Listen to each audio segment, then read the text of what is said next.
Assalamualaikum warahmatullahi wabarakatuh.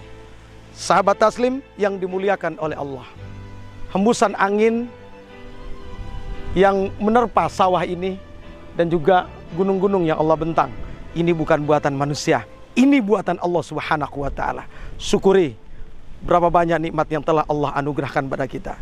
Sahabat, saya yakin sahabat semua ahli syukur. Jika sahabat bersyukur, saya bersyukur, kita semua bersyukur, maka yang ada adalah la azidanakum. Yang janji Allah akan tambahkan nikmat bagi kita. Sahabat Taslim yang Allah muliakan, Nabi SAW mengatakan bahwa masuk surga itu mudah. Ternyata mudah, sahabat. Mungkin sahabat Taslim bertanya, apa rahasianya? Apa tips yang bisa membuat kita masuk dalam surga Allah Subhanahu wa Ta'ala? Dua, sahabat. Kata Rasulullah, ittaqullah, bertakwa kepada Allah, wa husnul khuluq, dan senantiasa berakhlak mulia. Sahabat, takwa ini secara bahasa artinya takut, menjaga diri daripada hal-hal yang tidak disenangi, diridhoi oleh Allah. Sedangkan husnul khuluq adalah berbaik-baik dengan Allah, berbaik-baik dengan sesama, dan berbaik-baik juga dengan alam ini. Sahabat Taslim yang dimuliakan oleh Allah, modal kita menjadi mulia di hadapan Allah adalah takwa kepada Allah. Karena Allah mengatakan, inna akramakum indallahi atqakum, bahwa bukan pangkat dan jabatan yang membuat kita mulia, bukan pengaruh kita yang membuat kita mulia, bukan harta yang membuat kita mulia, tapi kita mulia karena kita takwa kepada Allah. Sahabat, ada ungkapan bijak yang perlu saya sampaikan dalam pertemuan yang mulia ini. Mulia itu hina kalau kita tidak takwa kepada Allah Subhanahu wa Ta'ala.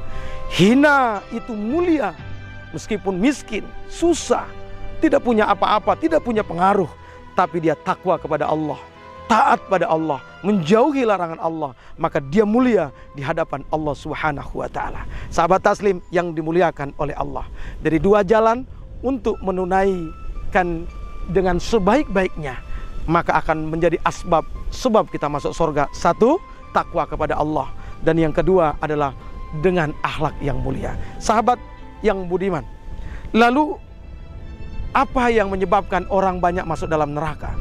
Ternyata sahabat yang dimuliakan oleh Allah, penyebab masuk dalam neraka juga dua. Mungkin sahabat Taslim bertanya, apa dua perkara yang menyebab banyak orang masuk dalam neraka itu?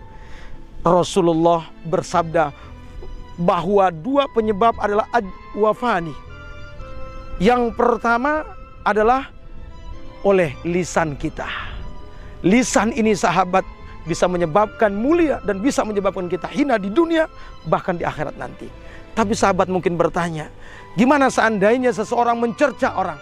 Kalau dia mencerca dalam kebejatan orang, kejahiliaan orang, maka itu menjadi ibadah di hadapan Allah Subhanahu wa Ta'ala. Bahkan Abu Bakar radhiyallahu an pernah menegur Urwah dengan bahasa yang luar biasa menurut kita ini kasar. Sahabat Taslim yang budiman, namun Rasul mendiamkan hal itu karena ia mencerca orang yang zalim, orang yang fasik, orang yang kafir. Sahabat yang dimuliakan oleh Allah Subhanahu wa Ta'ala, lisan ini Allah gunakan untuk menasehat, mengajak, menyuruh dalam amar ma'ruf dan nahi mungkar. Dan sahabat yang dimuliakan oleh Allah, penyebab orang masuk dalam neraka adalah ketika dia tidak menggunakan lisan ini untuk kebaikan, untuk mengarahkan kebaikan, untuk mengajak pada takwa pada Allah, untuk mencegah perbuatan yang keji dan mungkar. Sahabat yang dimuliakan oleh Allah, kata Allah, qulu qaulan sadida. Ayo berkatalah yang terbaik, kata yang mengarahkan pada kebaikan. Yuslih lakum a'malakum, maka dengan kata-kata yang baik, ajakan yang baik pada Allah, itu akan menjadi jalan Allah memperbaiki amal-amal kita. Sahabat yang Allah muliakan, kemudian penyebab masuk neraka yang kedua adalah ketika orang tidak mampu menjaga farjinya, menjaga kemaluannya. Nauzubillah min dzalik. Dia sudah diberi oleh Allah karunia istri, tapi dia masih mencari di luar itu, maka inilah penyebab dia akan masuk dalam neraka. Ketika dia tidak mampu menjaga farjinya, kemaluannya, baik laki atau perempuan, maka yang terjadi adalah hari ini penyakit yang tidak pernah sembuh yang namanya AIDS, HIV, dan juga penyakit kelamin yang lainnya. Karena manusia mencari selain daripada yang telah dihalalkan oleh Allah melalui jalan nikah. Sahabat, Demikian yang dapat kami sampaikan. Semoga bermanfaat bagi saya dan kita semua. Semoga kita pastikan selalu takwa dan berakhlak mulia. Jauhi dari diri kita, keluarga kita daripada berkata yang buruk. Dan yang kedua, jaga farji kita. Insya Allah kita selamat dari azab api neraka. Assalamualaikum warahmatullahi wabarakatuh.